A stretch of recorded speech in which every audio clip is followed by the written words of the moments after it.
So I spoke with pretrial judge, and I spoke with the coordinator. Per pretrial, he's tested positive presumptively, because they have to send it to a lab for confirmatory, for alcohol and THC. I think they described his behavior as threatening. Have you, and I'm not going to stand for your threatening anyone. The judge wastes no time here, drawing a clear line. Threats, whether inside or outside the courtroom, will not be tolerated. Notice the intensity. He's not just talking to this defendant, he's setting a precedent for anyone listening. This is the legal system's way of defending the sanctity of the court itself.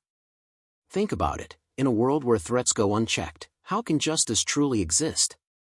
Viewers, imagine being in that room. Would you feel safer knowing the judge spoke this firmly, or would you see it as intimidation in itself? Drop your thoughts below. In this court at any time, that is, every part of this is an extension of us. I don't care where you're going. I don't care what building you're in, whether you're in pretrial services, whether you're taking a drug test. It's unacceptable, and I'm revoking your bond, and he now goes with you. yes, sir, no, sir, on Fleischer's side. All he's doing is setting the rules that going to follow, okay? Yes, sir. What's the name? Bledsoe. Evading arrest and terroristic threat. He was in custody because he had a pending felony in the 228. So he's bonded out on all. The evading, I think, is 12 yards per the officer.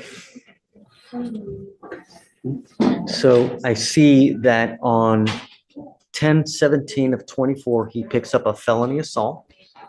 And 3 days later, he picks up a terroristic threat. And then he picks up an evading arrest. And they give him PR bonds on these cases. Is that what happened? And Here's where things get messy. 2 new cases, terroristic threat and evading arrest, yet the defendants still managed to bond out. That's the revolving door of pretrial bonds in action. This is what infuriates prosecutors and judges alike, repeat offenders walking free because of bond loopholes. But on the flip side, isn't bail supposed to protect the presumption of innocence? Viewers, what do you think? Should repeat offenders automatically lose the right to bond, or do we risk punishing people before they're convicted? That's the legal and moral tightrope this courtroom is walking. Bonded out since his last setting. I didn't check to see if they were PRs or not, Judge. I know that he had to pay money in felony court. yeah, it's just, I'm not going with PR bonds on this. I mean, he picks up 2 new cases if it's the same. Well, hold on a second. Let's not get ahead of ourselves. You've now picked up 2 new cases. You picked up a terroristic threat. You picked up an evading arrest. I will say our cases are the new cases. So I wouldn't call them new. They're just cases. Well, he picked up the felony, and then afterwards he picked up these 2 misdemeanors. I don't understand why he's coming here in December when he got a bond in October. How on earth is it? He was in custody, I think, on the felony. Oh, I see. Okay, and then he bonded out of the, right, okay. Yeah. Got it. All right. We're going to do probable cause. You have the right to remain silent. Anything you say can or will be used against you. Please, what happened? On October 19, 2024, officers were dispatched to a minor crash at a residential home in Harris County, Texas.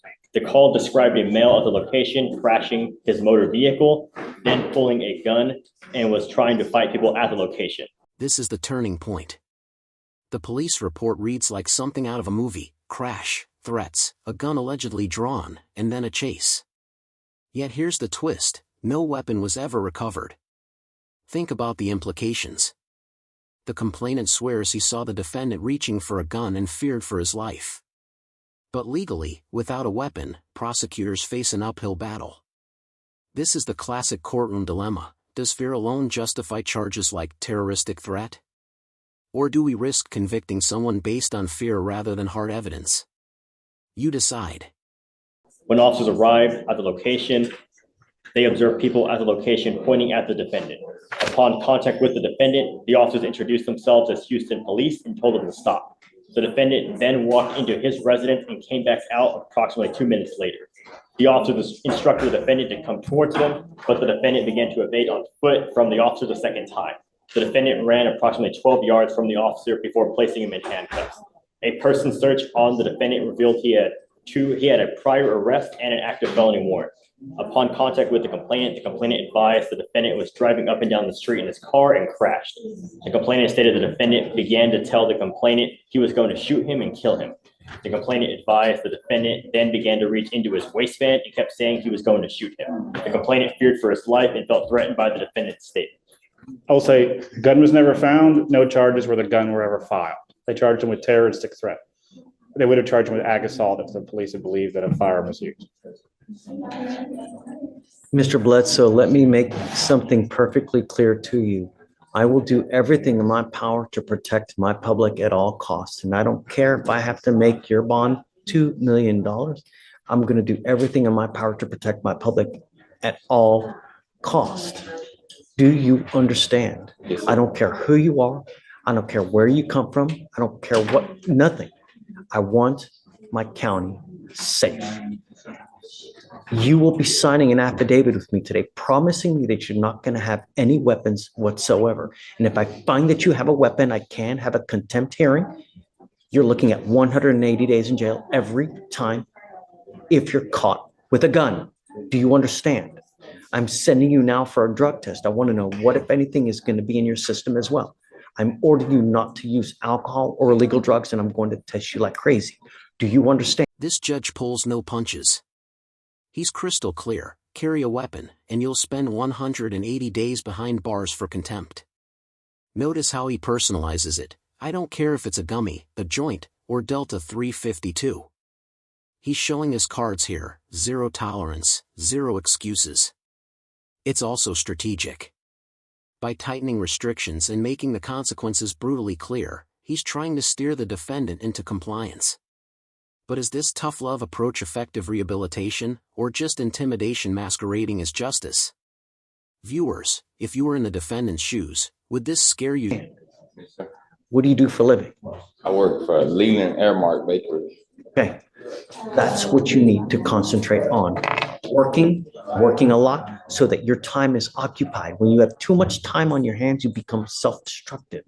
Do you understand? Yes, sir. Do You're you right about have, thank you. Do you have a Texas driver license? that. It's a yes or it's a no. Then you're not allowed to drive. On this affidavit, you will also be promising me that you're not going to drive. Do you? Do you have a different state's driver's license? City? He asked if you have a Texas driver's license. Do you have a driver's license from any other state? No, I'm from Houston. Okay, sorry. I'm just making sure he didn't have Louisiana or something. Not drive. I am also putting on this affidavit that you're not going to drive. Do you understand? Yes, sir. You're looking around, you're just, heed this warning, Mr. Bledsoe. Do you understand? Yes, sir. Yes, sir. I totally understand. I only have one off day. I just sleep all day.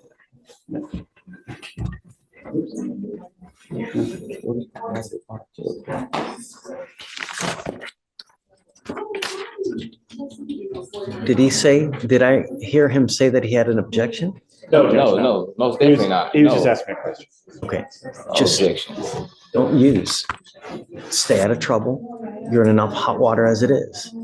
You know, the thing is, Mr. Bledsoe, is that a lot of people make very, very poor choices when they're out there in life.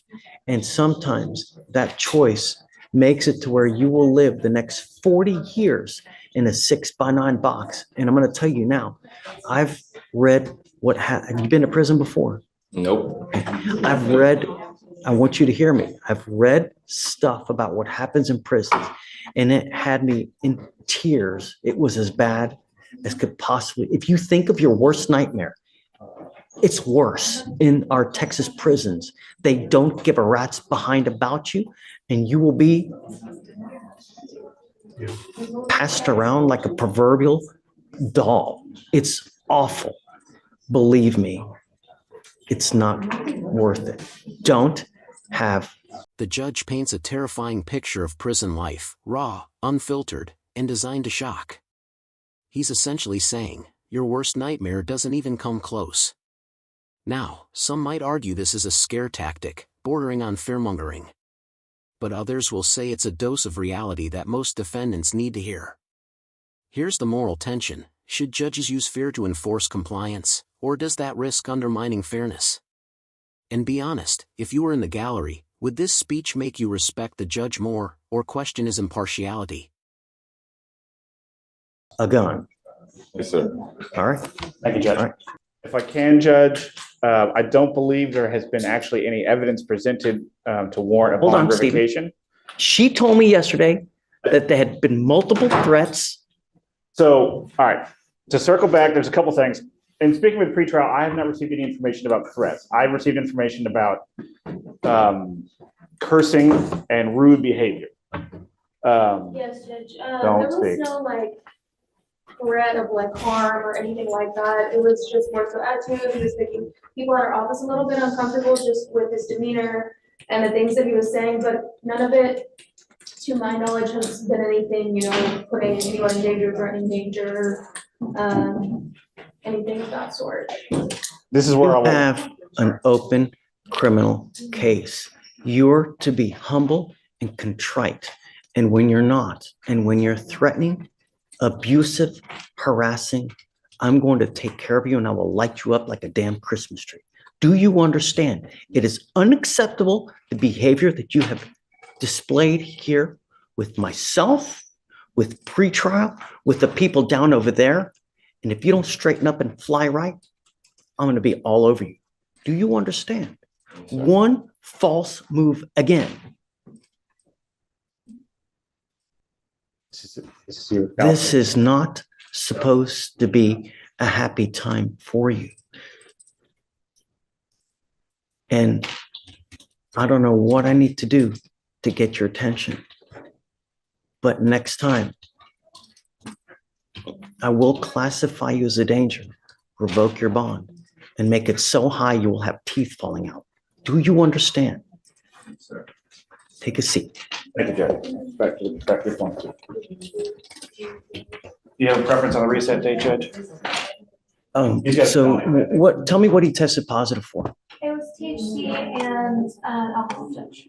This is where I will add that the court added bond conditions yesterday, so he had the magistrate. I understand. Okay. He did have So- these magistrate orders in October that I did see that he was instructed over. It didn't have no alcohol, but it did have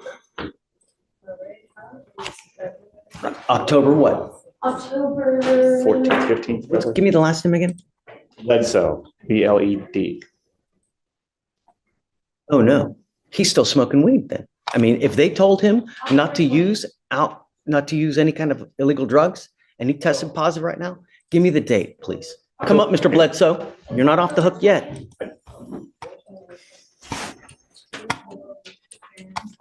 This is where I will repeat my assertion that since he's out on bond, he's entitled to a hearing where the rules of evidence would apply. What we're doing right now. Well, then I'm going to object to hearsay to anything and everything being heard by the court.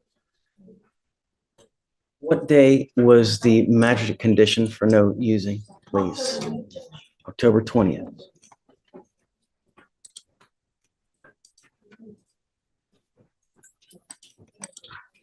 I also give my spiel about THC seltzers that I could buy at Specs that have no alcohol but have THC in them. You are not to use alcohol. You are not to use illegal drugs.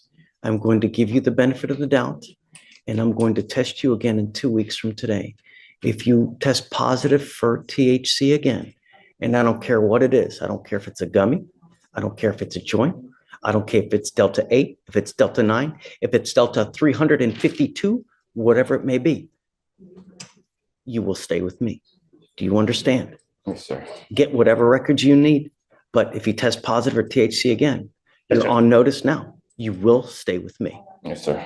Okay. And that's where it lands. Judge Fleischer lays down an ultimatum, test positive again, and the defendant won't walk out of that courtroom. What's fascinating here is how law meets psychology. The legal tools, drug tests, bond conditions, contempt power, become psychological levers designed to break a cycle of self-destruction. But the big question remains, will this defendant heed the warnings, or are we watching the prelude to a much darker ending? Viewers, let us know your verdict. Was the judge fair, harsh, or exactly right? And if this case... Thank you, Judge. Have a seat back in there. Come on. But did you have a preference on the reset date, Judge? 2 weeks, whatever you want. Oh, I'm sorry, you're right. You said And 2 I'll weeks. test them back and we'll see. Do you But want? by then it'll be sufficient benefit